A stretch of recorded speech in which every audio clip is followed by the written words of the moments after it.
prilliraamide taaskasutamine. Mul on päris tore hulk prilliraame juba koos. Ma siin iga päev vaikselt nokitsen nendega.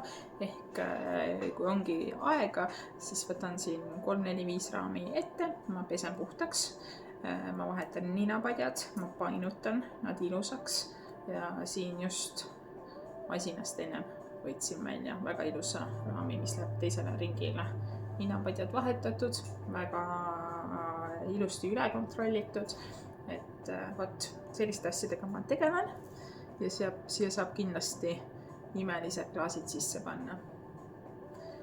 Ja tule julgelt ka oma prilliraamiga, ma teen samuti need prillid puhtaks, vahetan vajadusel ninapatju, painutame, vaatame kruvid üle, näed siit kohe on 2 järgmist raami olemas. Nii et need teise ringi raamid on mul ikka ju olemas, aga ma vaikselt tegelen nende puhastamisega ja lähevad siia riiulisse. Nii et tule julgelt oma raamiga või äkki lähevad hoopis teise ringi prillid sulle. Küsi julgelt infot. Tšau!